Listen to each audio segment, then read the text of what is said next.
หันหน้าหนีคุณแม่เลย เอาตายซะงั้นแล้วพี่โมนซ่อมทำไมคะ ซ่อมทำไม ฮะ เอาคุณแม่ไม่อยู่มีคนมากดกริ่งเหรอคะ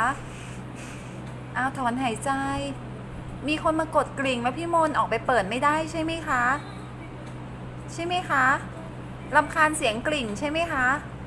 เลยกัดออกเลย ดูชินี่ ดูชินี่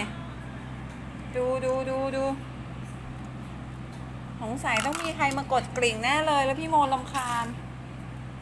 ดูสภาพเนี่ยไปแกะออกมาจากตรงนี้ เห็นไหมคะ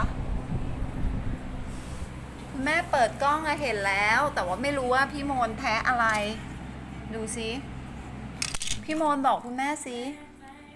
พี่โมนคุณแม่คุยด้วย น้องทำไมคะใครมากดกริ่งบ้านเราคะ